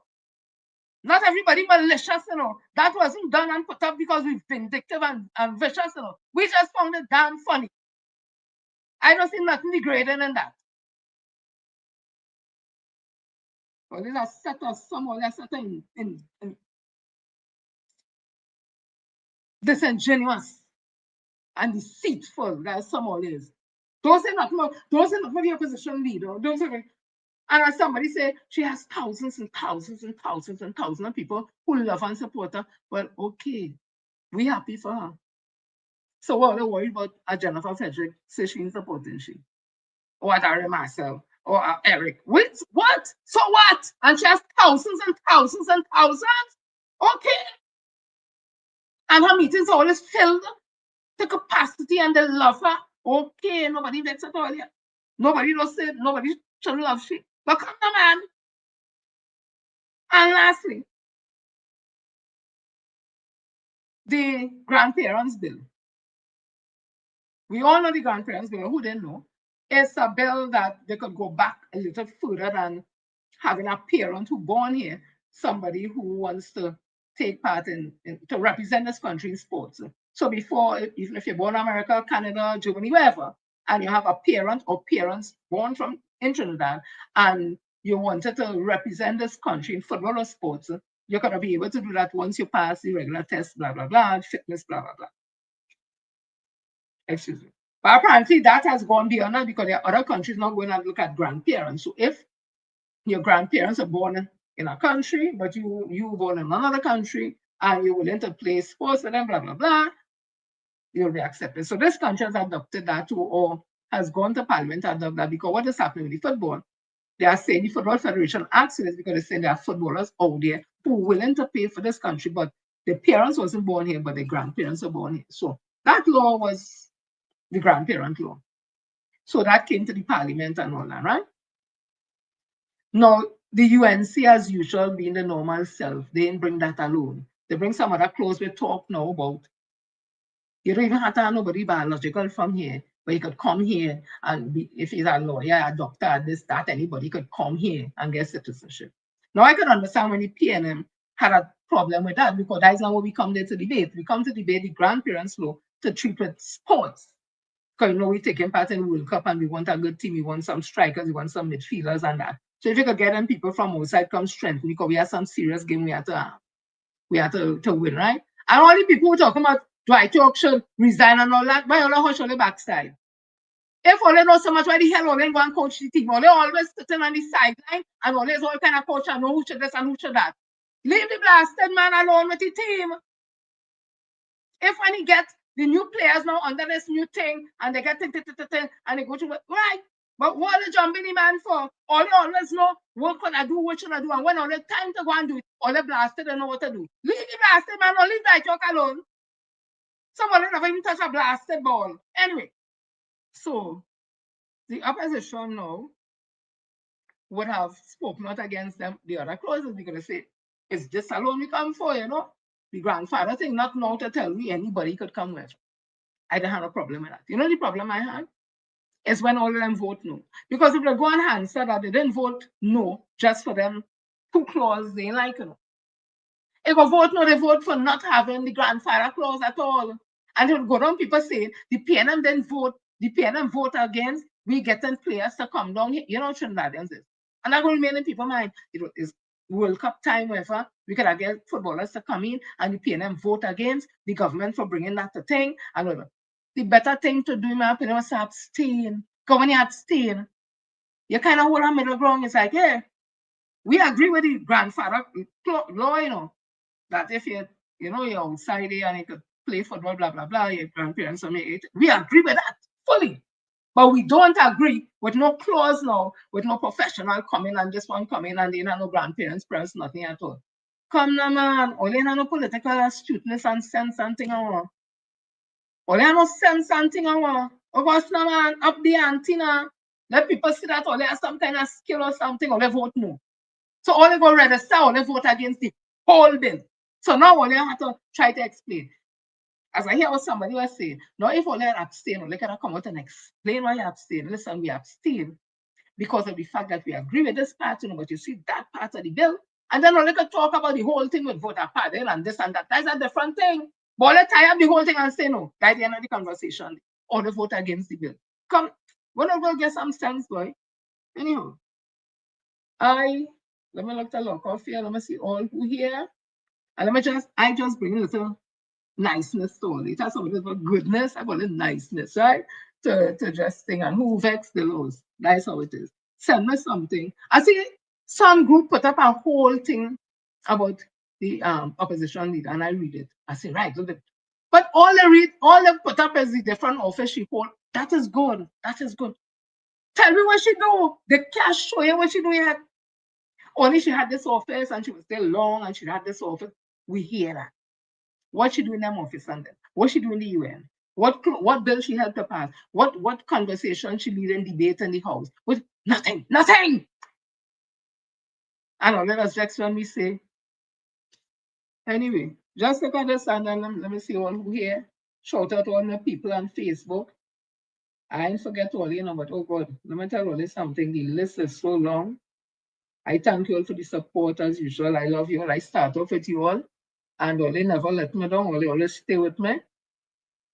And now on this platform, thanks to the director here, I want to thank Bounce Up Central for including me in this. So I'm seeing here, I'm not seeing it how I used to see it when I had my tablet, right? So I'm seeing Diamond, Trini, Maria, Lyons, Joycelyn, Small, Jackie. That's all I see for now. So I'm just going to call from a list. I have a whole list. I will just be calling people. Let me see. Jenny is a warrior. Yes, some of the youth to world fight in school. What? I know what they're talking about, you know? Good. Tell them, Jen. Let them leave with Tobago boy. Yes, we blasted right all over the hell. That's the blasted hero. Well, how humbugging the boy for. They can't do one shit on. As something, we have to get ready. All the keep going with everybody. Who you gonna have? Shit, man. So, I just call the names from Facebook. Denison, Yvette, Angela, Ginger, Lorna, Sarah, Emmeline, Christopher, Erica, Eve, Charles, Grace from Puna, my whole family, Anne Shepherd, Ophelia Boys, Andrew, Allison, Helen Russell, Pleasantville, Robs, God, Melka, Bolty, Hadara, Ruth Dr. Lloyd, Straker, Lucy, Cheryl Seeley, Alison Phillip, Governor Lazar, Francia Pancho, E.A. Shorty, Bernardine, Andel, Ruslin, Augusta's Cato Victoria, my friend. And she friend and meet in Yips. All them has different name, nice name and thing. Then we have McDonald Bantu, Katia and Raymond Felicia, Elise Alexander, Joyce Neves, Margaret Thomas, Angela Sober, Denise Reed, Kim Thomas Farrell, Rosalind North East. But I said Diamond already. Who again? Here's what following me. Here's what we follow me to go. Myrtle Joe. What? Follow me now, Hazel. I will carry the right place. So, Myrtle Joseph, Tessa Graham, Cynthia Jackson, Denise Cummins, Camilla, Dean, and Mary here. My friend Cheryl from Pune. Let me tell you something I love only bad. Let me see all here. Because what they want it. Let me see. Jones, Sweet Berry. All they keep there, all they sell them kind of MC Berry and somebody want to sell. Let me see what they say. Patty, Fat Soul. We got Glennis. Who again, boy? Just now. I even don't know nobody, you know. Tanya. Who again? Jones, 21. 5. David. J.H. Marshall. Let me see. It's a whole love letter, J.H. Marshall, right? The person who did this nonsense have a problem with the opposition leader. Let's support her as opposition leader, political leader of the PNM. Let's give her. But who not giving she a chance to put on a picture with she in a school uniform and Dr. Nine Garcia looking like a stone principal. Mean we're not supporting she? All of you want to self now. If you want to deal with a snowflake or this is politics, Jones. I mean, Jim. Be about yourself. I mean, J.H. Marshall. Be about yourself now. So happen to pop something in a uniform. Look at thing they do, Dr. Rowley. One of us stain is a uniform. So nobody can have fun and make joke on she or not at all. Which is, look at thing we say about coming up as a sister. All them have a problem then. All kind of thing I didn't do that thing, so don't say I do know that thing with the uniform. To just saying. When we was changing about coming up as a sister, all them have a problem. We ain't say nothing derogatory about her. We simply say we find she weak and we not supporting she. That being derogatory or putting she in a school uniform and have Dr. Nine Garcia looking like who you going? You don't understand? There is something wrong with that. That means we ain't supporting she. Look all the be about herself now. Well then if that is all they're thinking, well then she ready and ready then. Because this is not school thing, you know, this is politics. Hard trust and where does call it cut and trust on the politics. She has to be stiff. She has to be strong. She has to take talk.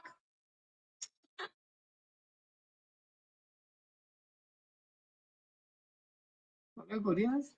Okay, go ahead. And Miles. Okay, go ahead. Okay, go ahead. Jackie.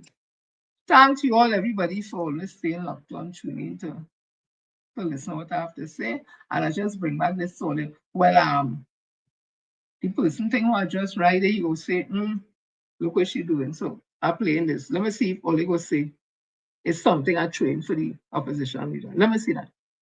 Because that's my member of parliament. So if I put up anything with him, all they could feel I train thing and she does all the business. All they have to be big and mature in this thing, and learn to chew gum and speak at the same time. Not because they support the opposition leader and the political leader, the People's National Movement, he never support the PNM or he just like her. What does that have to do with anything? Or they always talk about like her. Why always want to like people so? Or people to like all this so? The people have to be able to do the work. That's the most important thing, especially when it comes to running this country. But what like and like what? Look, all you happiest. And Mr. If you feel offended by what I say, I can help you with that. Deal with yourself. Watch this. Memory.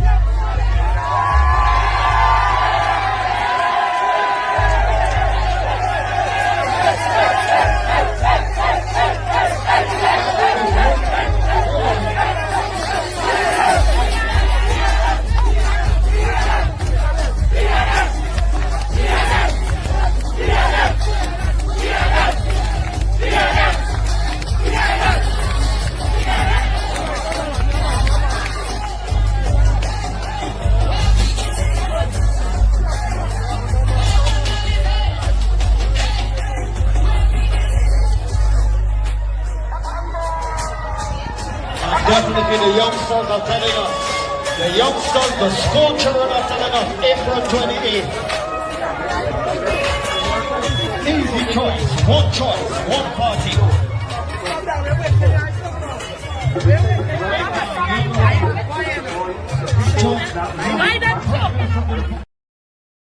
Right? Young people, them is the future. All they get tired and stick in the zone. Oh, well, let's supporting political leader. Let's say we don't have a year, let us rally wrong, huh? And think that go bring votes. All they alone could make PNM win election. So they just wait, don't say nothing about her. Let's just support her and don't say nothing. That's what we have. And yeah, that go win votes. That go bring people to the PNM. And though let she get tough now. She not ready for this, you know. Or they get tired with this thing. She not ready for this. And if I see her, I will sit with her and have a very mature conversation and tell her you're not ready. You may have ambitions. It's good to have ambitions and dreams. But sometimes you just have to understand reality. You have to know your limitation. You have to know your abilities. That's just how life is. That don't mean to say nobody ain't like you. So go ahead. Go ahead and see if that could take you to 2030. I'm glad for you, yes? So people, I love you all. See you all on Wednesday, because when I come in something for something news, a late edition, this is your Ginger and Sister Jenny, Auntie Jenny. And if you want to get formal as mission for Frederick, another edition will be totally thing. People, and it had flood. So I guess as Dr. Raleigh come with a bucket of water and throw it there, so, and that multiply into the flood on the highways. Flood in Port of Spain, flood where people take hours to reach home, like Dr. Raleigh do that, boy. Let me tell you something, or they put you in the same height with God. I don't know, I don't understand that. But people enjoy the little music, see only Wednesday, because the director, let me start the thing, right? Love you all. See you all my supporters. Even the man I don't respond to, I love you, you know, brother. Don't take it personal. It's our love. But we just go.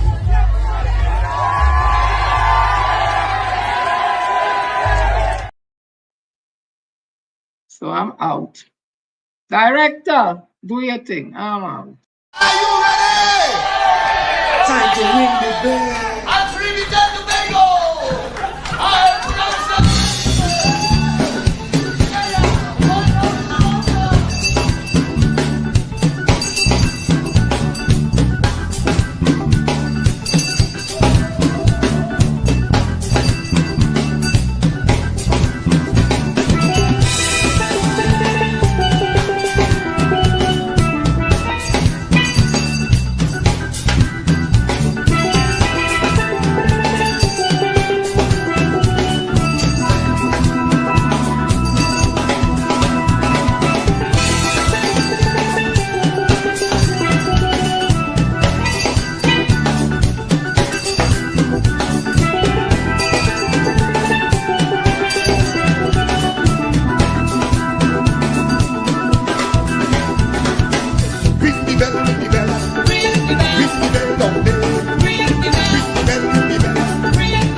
It's supposed to use music to inform and educate as well as to entertain the people, and therefore we take the traditions of calypso where the chant will come through, people like the great Honorable Pretender, you know, where they try to express lyrically things about the community, about the society and things like that.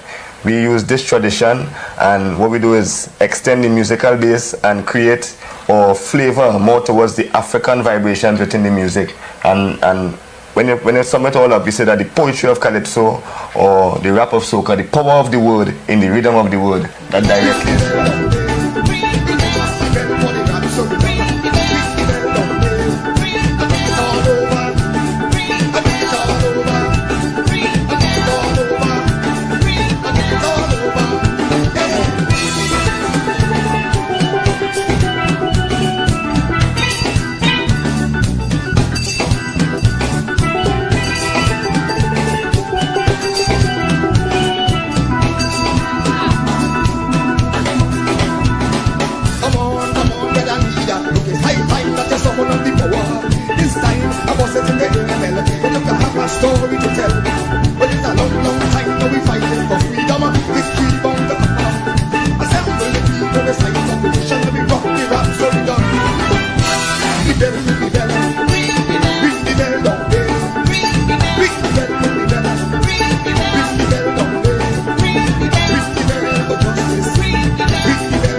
yes.